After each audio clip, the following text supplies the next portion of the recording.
good night, you lovelies. It is the one, the only, Cappy D. Barrow. We are here for a review for multiple things. I was not able to get to Collision, unfortunately. All right, life things got in the way, but we can run through that right now. It was a really good Collision all around. Ballpark, 6 out of 10. A couple things we're gonna run through really quick. Daniel Garcia is putting on some amazing fucking work right now. I'm excited to see him and Mox put on another fucking classic. Mox is on a great run right now with all the faces, just trying to get the most out of them that he can get. It's a hologram clone, which everyone seems to be like really excited for. Apparently his name is El Cone. That's going to be a whole thing. We're going to look out for that. There's a couple of really solid pieces moving in the ROH world with Sammy Guevara and Rush and the kind of environment that is being created there. And lastly, Paragon in Conglomeration, they're having a bit of a tiff, trying to figure out if they're going to unify or not due to the state of everything. And Triangle of Madness have a really good match with Minita, Tony Storm, and Mina.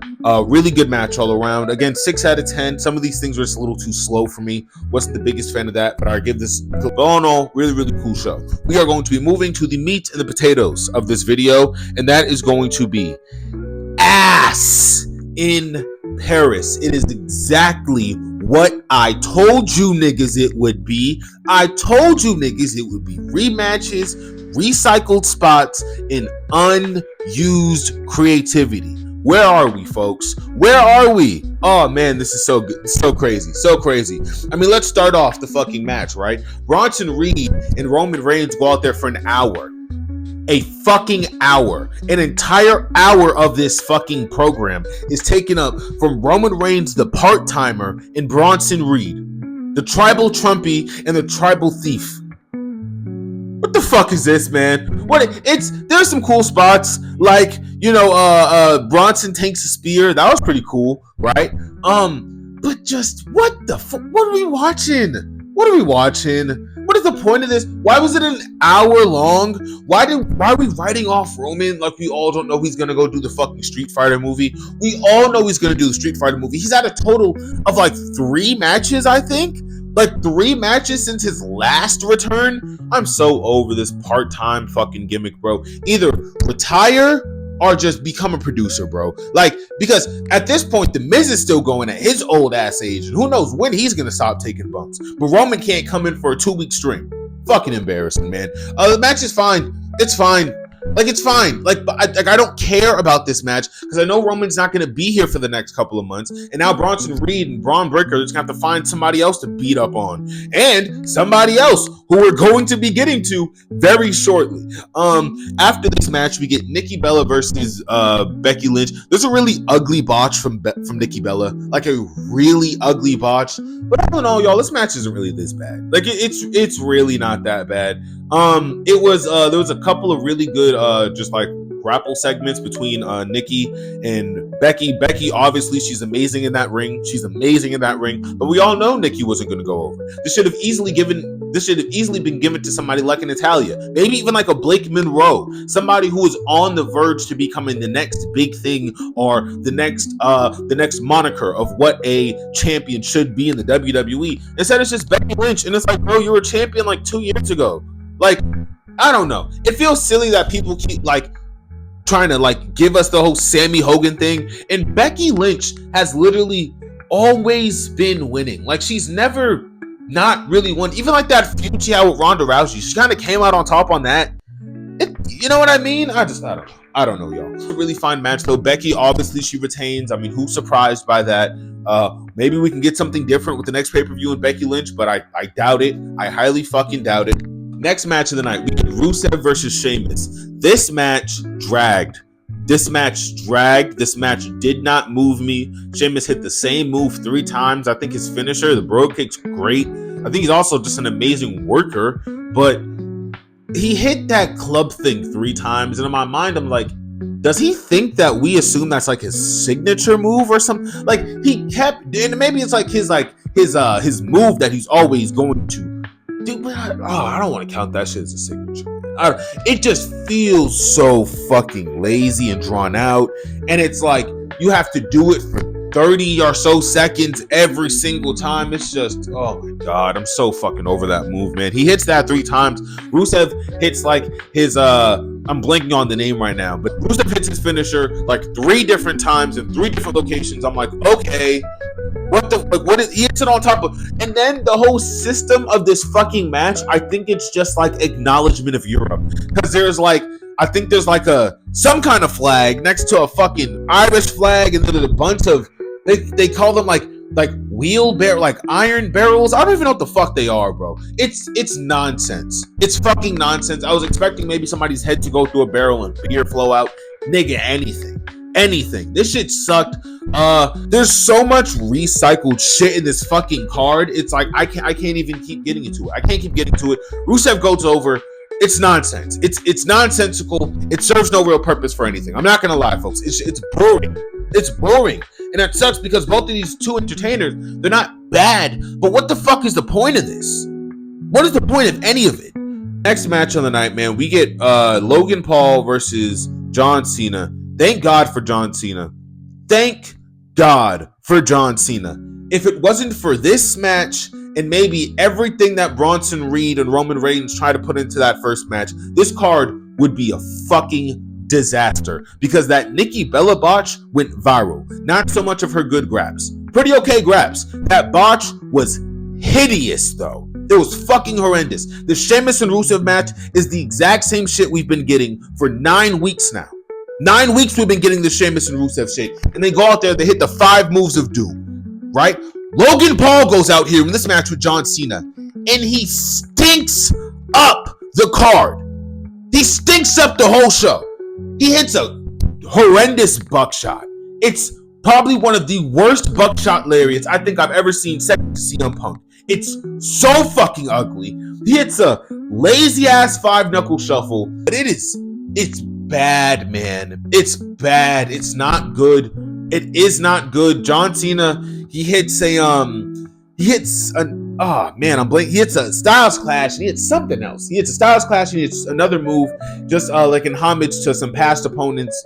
And I mean, those are probably the best parts of the match. I mean, the AAs are delivered pretty cleanly. He's not fucking sandbagging John anymore, which is great.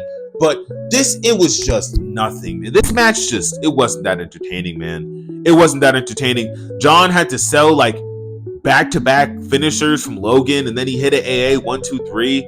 I think he hit a finisher. Logan kicked out at like 2, and then I think John hit an avalanche AA, and I think even then Logan kicked out. I don't fucking know, guys. I don't know. This match was just like bad. It was 2 politicians in the ring politicking. I didn't have fun. I didn't have any fucking fun with this match. I'm not gonna have a chance to really like have a match with anybody else or anything like that. So it's kind of like what I'm dealing with now, and this is like, damn, man. Like, it's sad, man. It's sad that this is what they're doing with John Cena's fucking last run. His comments kind of shed light on the idea that Triple H is more or less trying to organize this in the most least satisfaction way he can by not giving us what the fuck we want. So I don't know. I think this has a lot more weight than people are giving credit. Man, does this match drag the fuck on, man? It drags on, and even like certain moments where like people were hitting finishers, like if it wasn't Cena, if Logan was doing anything, bro, the crowd was just dead. They were dead. Like they were reacting, you know, but like they're sitting on their hands. They're just fucking, they look uninterested. Oh man, he shouldn't be in this fucking company. He should not be in this company. If he wants to wrestle, he can go to fucking North Africa where they're wrestling in the fucking mud for pennies on the dollar. He can go do that and go actually earn some fucking character. Fuck, man. It's embarrassing to even have him here. Last match of the night, man. We get a fucking fatal 4Y. We get a fatal 4Y between CM Punk, Jason Uso, the Yeet Man, fucking Seth Rollins, and LA Knight. Yeah. Guess what happens? LA Knight doesn't go over. Yeah. And neither does Punk. Yeah. No. Seth goes over. This match is okay. It's okay. It's easily better than the Roman and Bronson match, which is like, if you had to scale this, like that was like my second match of the night, right? So like it's easily better than that. I mean, close second is that fucking Becky and Nikki match. It just doesn't matter, guys. Like none of these matches fucking matter, right? There's also like a Wyatt 6, Montez Ford, Angelo Dawkins thing. Who gives a fuck about that, guys? Like, I'm being serious. Who gives a fuck about that? Who? We all know what's gonna happen. D'Angelo Dawkins and Montez Ford are now on the ends of fucking this stupid ass elongated fucking breakup that they're on. Same shit with the Judgment Day. I don't care, right? I don't have the mental capacity for it, okay? What we're going to be getting to is the main event. This main event was fine for what it is. It was a very fine match until we got to the end. The end. Oh my fucking gosh, man. Oh my fucking gosh, man. I said that this shit was the Death Riders when Seth, a former member of the Shield, got a briefcase, 2 goons, and a fucking squad of people around him saying that he needs to be on top of this company or else. That was back after Money in the Bank. He won the championship. And I said, hope he doesn't put that shit in the briefcase, because now we're really talking Death Riders. He didn't do it, but now he's a champion every week, every show, every pay-per-view, haunting the plot about what I'm gonna do now that I'm champion, because everyone else better watch out. Y'all better be careful. And this isn't the fucking Death Riders. Now they have a redhead on the crew who isn't just any redhead. It's not Sheamus. It's a woman. It's a woman. All pun intended. The 4th man for the No Names is Becky Lynch. You can't make this shit up, guys. Guys, what about this isn't the Death Riders? They ruin every match with run-ins. Their champion is a former Shield member. They have a woman on their roster who isn't afraid to bleed on camera. Also just a redhead by coincidence. I know Triple H is watching some of these AEW pay-per-views sobbing into his fucking liquor. I know Cody Rhodes is turning on fucking pay-per-views like Revolution and Forbidden Door and crying into his fucking cereal. I know it. You can't sit here and agree like this shit without any checks and balances. Nobody thought to themselves, man, is this group starting to resemble another group that we could think of on fucking wrestling TV at all? Nobody thought about this shit. I don't know if it's directly to kind of antagonize Tony Khan or the AEW fans, but it's like, does no one think that this shit's lazy? This isn't lazy to y'all? Sitting here and just copy and pasting some shit that worked and that's now dead. It's dead. That whole Death Riders fucking I'm the champion, I'm the king of the... Hangman dethroned all that shit. So what are y'all even doing this for? For what? People are talking about AJ Lee coming back. Oh my fucking gosh. AJ Lee said she got severely mentally unwell wrestling. Why the fuck would she want to come back to this promotion? This MAGA anti-worker ass fucking promotion. Why? So you niggas can pop? For the nostalgia? For the aura? For the hype? You niggas are fucking stupid. End of story. There is no reason why AJ Lee is coming back other than you niggas getting vindicated on a fucking 16-year booking project. That's it.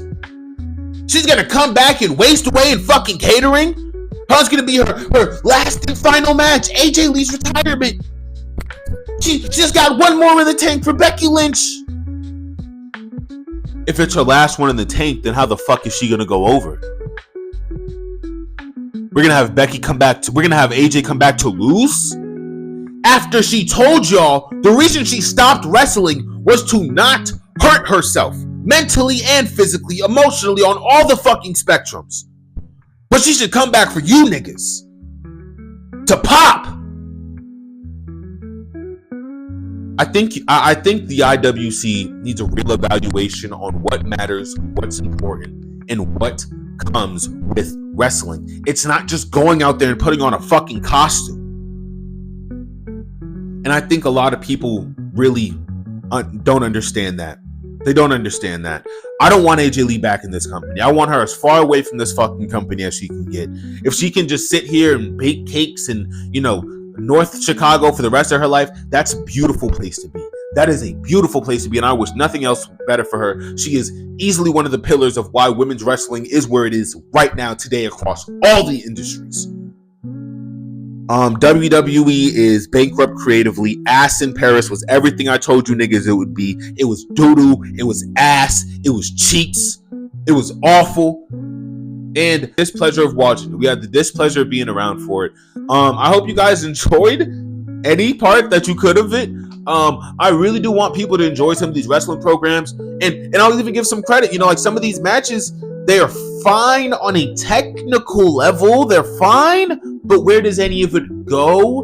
And the answer is only to fuel the flames of this piss war that AEW and WWE are having. But if we're gonna be honest, one of those sides are winning. One of those sides are winning very easy. Like one of those sides are winning very clearly. Man, that was Collision. That was AEW Collision, August 29th, 2025, and Clash in Paris, August 31st, 2025. I didn't have a lot of fun, guys. I didn't have a lot of fun with one of these. I had a bit of a better time with the other, but wrestling is a real funky place right now, you know? So we are going to be looking forward to the next AEW/WWE venture. I'll also be tapping into some college football stuff. You guys can be interested in that. It's been Cappy D Bar. All right, y'all stay tuned. Y'all stay beautiful. Peace, y'all.